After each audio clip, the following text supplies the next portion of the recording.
यह कहानी एक ऐसे परिवार की है जहां एक छोटी सी गलती ने सबके बीच शक की दीवार खड़ी कर दी। This is a story about a family where a small mistake built a wall of suspicion between everyone. The missing heirloom.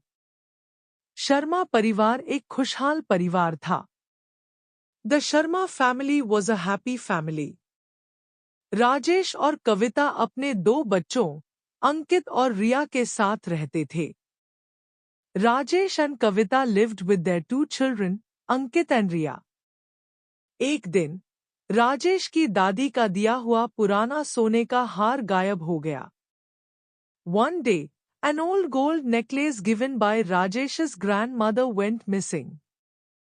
वह हार परिवार के लिए बहुत कीमती था, सिर्फ उसकी कीमत के कारण नहीं, बल्कि उसकी भावनात्मक अहमियत के कारण। That necklace was very precious to the family, not just because of its monetary value, but because of its emotional significance. कविता ने उसे आखिरी बार अपनी अलमारी में देखा था। कविता had seen it last in her wardrobe. जब उसे हार नहीं मिला, तो उसने राजेश को बताया। When she couldn't find the necklace, she told Rajesh. Rajesh परेशान हो गया, क्योंकि यह हार उसकी दादी की आखिरी निशानी थी। Rajesh became distressed, as this necklace was his grandmother's last memento. किसने लिया होगा? राजेश ने पूछा। Who could have taken it? Rajesh asked. कविता की निगाह पहले घर की मदद करने वाली आशा पर गई। Kavita's gaze first fell on Asha, who helped with the house chores. आशा कई सालों से उनके साथ काम कर रही थी और हमेशा भरोसेमंद रही थी। आशा had been working with them for many years and had always been trustworthy. लेकिन इस बार कविता के मन में शक पैदा हुआ। But this time, suspicion arose in Kavita's mind. उन्होंने आशा से पूछा, लेकिन आशा ने इनकार कर दिया। They asked Asha, but Asha denied it. Madam, मैंने ऐसा कुछ नहीं किया, आशा ने दृढ़ता से कहा। Madam, I did no such thing, Asha said firmly. Rajesh ने अपने बच्चों से भी पूछा। Rajesh also asked his children.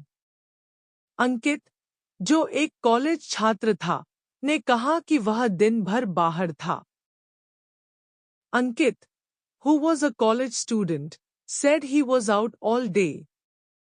रिया, जो एक हाई स्कूल छात्रा थी, ने कहा कि वह अपनी दोस्त के घर पर थी। रिया, who was a high school student, said she was at her friend's house. घर में एक अजीब सा तनाव फैल गया। A strange tension spread throughout the house. हर कोई एक दूसरे पर शक कर रहा था। Everyone was suspecting each other. कविता, जो आम तौर पर बहुत शांत स्वभाव की थी, अब चिड़चिड़ी हो गई थी। कविता, who was usually very calm, had now become irritable. Rajesh हर छोटी बात पर आशा को टोकता रहता था। Rajesh kept questioning Asha about every little thing. अंकित और रिया भी आपस में बहस करने लगे, यह सोचकर कि दूसरा व्यक्ति झूठ बोल रहा है। Ankit and Riya also started arguing with each other, thinking the other person was lying. एक शाम, जब परिवार रात का खाना खा रहा था, रिया अचानक चिल्लाई। One evening, as the family was having dinner, Riya suddenly shrieked. Mummy, मुझे हार मिल गया। Mommy, I found the necklace. सब उसकी तरफ देखने लगे। Everyone looked at her.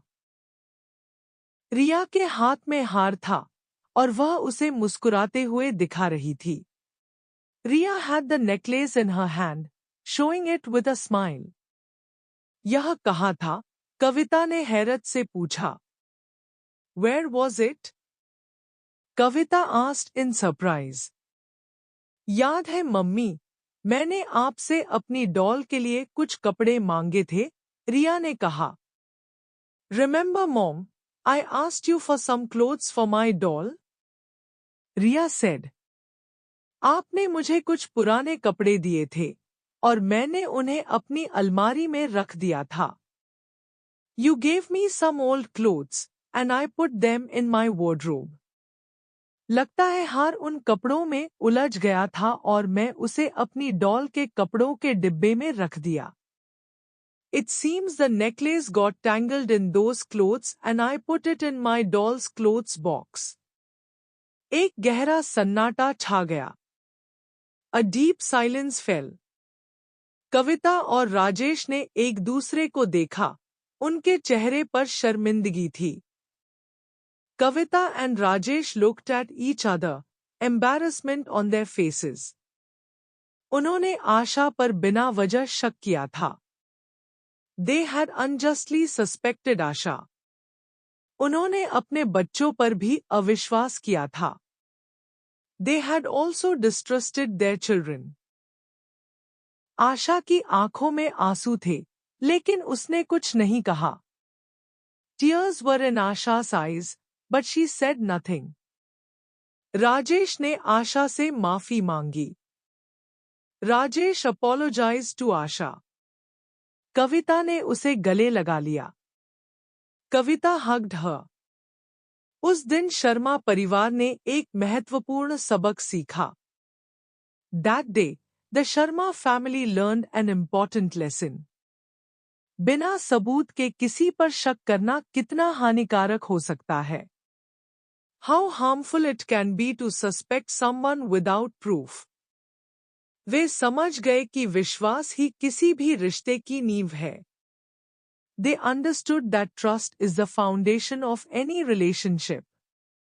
और कभी-कभी सबसे सीधी-सादी गलतियां भी सबसे बड़े पारिवारिक नाटक को जन्म दे सकती हैं। And sometimes, the simplest mistakes can give rise to the biggest family dramas. क्या आपके परिवार में भी कभी ऐसी कोई गलतफहमी हुई है? Has your family ever had such a misunderstanding?